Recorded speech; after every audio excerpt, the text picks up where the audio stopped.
excited to be here. I kind of want to tell you a little bit more of the, I don't want to say basics, because we don't really know anything about my syndrome. I was born with this very, very rare syndrome that only 2 other people in the world, including myself, that we know of, have. Basically, what this syndrome causes is that I cannot gain weight. Yes, it does sound as good as it is. I could eat absolutely whatever I want, whenever I want, and I won't really gain any weight. I'm going to be 25 in March, and I've never weighed over about 64 pounds my entire life. When I was in college, I didn't hide, everyone knew it was there, but it was a giant tub of Twinkies, donuts, chips, Skittles, and my roommate would say, I could hear you at 12:30 reaching under your bed to get food. But I'm like, you know what? It's all right, I can do these things. Because there are benefits to this syndrome. There are benefits to not being able to gain weight. There are benefits to being visually impaired. There are benefits to being kind of really small. A lot of people think, Lizzie, how in the world are you saying there's benefits when you can only see out of one eye? Let me tell you what the benefits are, because they're great. I wear contacts, half off contacts. When I wear my reading glasses, half off prescription. If somebody is annoying me, being rude, stand on my right side. It's like you're not even there. I don't even know you're standing there. Right now, if I stand like this, I have no clue that there's this whole side of the room. Also, being small, I am very willing to volunteer myself to go to Weight Watchers, go to some gym and say, hi, I'm Lizzie. I will be your poster child. Put my face on whatever you need and I will say, hi, I use this program. Look how well it worked. Even though there are really amazing things that have come from this syndrome, there are also things that have been very, very difficult, as you can imagine. Growing up, I was raised 150% normally. When I was my parents' first child, and when I was born, the doctors told my mom, your daughter has no amniotic fluid around her at all. So when I was born, it was a miracle that I came out screaming. The doctors told my parents, we just want to warn you, expect your daughter to never be able to talk, walk, crawl, think, or do anything by herself. Now, as first-time parents, you could think that my parents would say, oh no, why? Why are we getting our first child to have all these unknown problems? But that's not what they did. The first thing they told the doctor was, we want to see her, and we are going to take her home and love her and raise her to the best of our abilities. And that's what they did. I credit pretty much everything that I've done in my life to my parents. My dad is here with me today, and my mom is at home watching. Hi, Mom. She's recovering from a surgery, and she has been the glue that's held our family together and giving me the strength to see that she's going through so much, but she has this fighting spirit that she's instilled in me, that I have so proudly been able to stand in front of people and say, you know what, I've had a really difficult life, but that's okay. That's okay. Things have been scary, things have been tough. One of the biggest things that I had to deal with growing up was something that I'm pretty sure every single one of us in this room has dealt with before. Can you guess what that is? Starts with a B. Can you guys guess it? Boys. Bullying. I know what y'all are thinking. I should have come, why couldn't I sit here with them? I had to deal with bullying a lot, but as I said, I was raised very normally. So when I started kindergarten, I had absolutely no idea that I looked different. No clue. I couldn't see that I looked different from other kids. I think of it kind of as a big slap of reality for a 5-year-old because I went into school first day decked out in Pocahontas gear. I was ready. I went in with my backpack that looked like a turtle shell because it was bigger than me, and I walked up to a little girl, I smiled at her. She looked up at me like I was a monster, like I was the scariest thing she'd ever seen in her life. My first reaction was, she is really rude. I am a fun kid and she's the one missing out, so I'll just go over here and play with blocks or boys.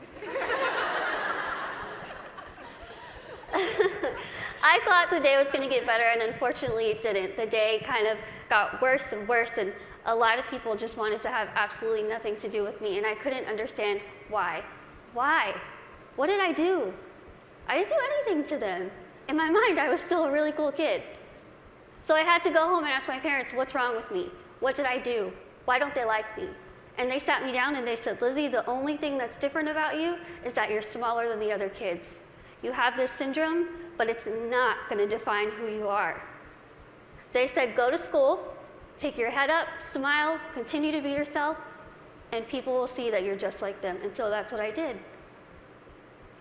I want you to think and ask yourself this in your head right now. What defines you? Who are you? Is it where you come from? Is it your background? Is it your friends? What is it? What defines who you are as a person? It's taken me a very long time to figure out what defines me. For so long, I thought what defined me was my outer appearance. I thought that my little tiny legs and my little arms and my little face was ugly.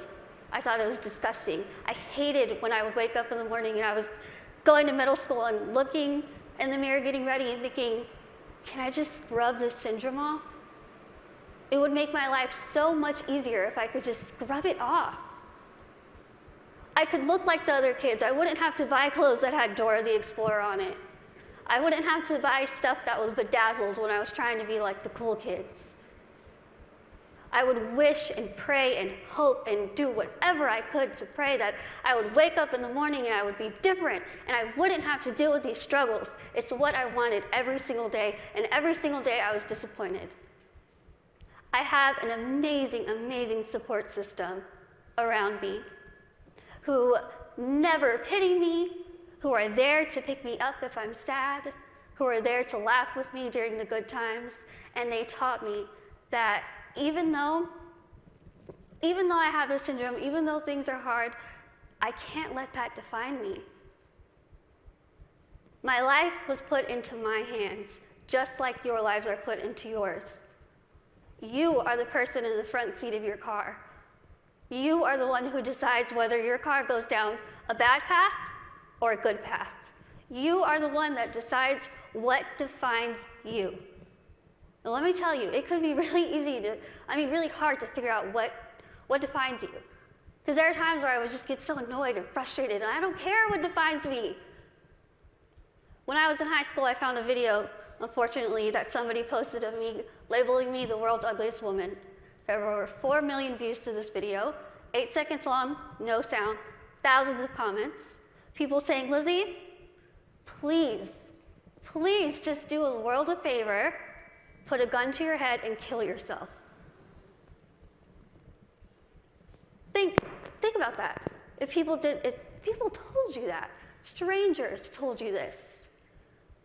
I cried my eyes out, of course, and I was ready to kind of fight back, and something kind of clicked in my head, and I thought, I'm just going to leave it alone. I kind of started realizing that my life is in my hands. I could either choose to make this really good, or I can choose to make this really bad. I could either be grateful and open my eyes and realize the things that I do have and make those the things that define me. I can't see out of one eye, but I can see out of the other. I might get sick a lot, but I have really nice hair. Thanks. You guys are like the best little section right here. Oh, you lose my train of thought. Okay, where was I? Hair, okay, thinking.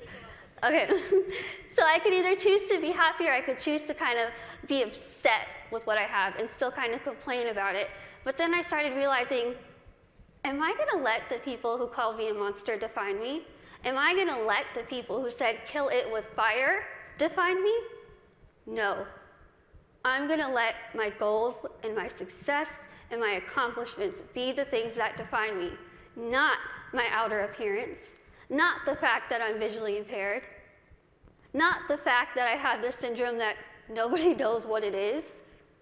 So I told myself I'm going to work my butt off and do whatever I could to make myself better, because in my mind, the best way that I could get back at all those people who made fun of me, who teased me, who called me ugly, who called me a monster, was to make myself better and to show them, you know what? Tell me those negative things, I'm going to turn them around, and I'm going to use them as a ladder to climb up to my goals. That's what I did. I told myself I wanted to be a motivational speaker, I want to write a book, graduate college, have my own family, my own career. 8 years later, I'm standing in front of you, still doing motivational speaking. First thing, I accomplished it. I wanted to write a book. In a couple weeks, I will be submitting the manuscript for my third book.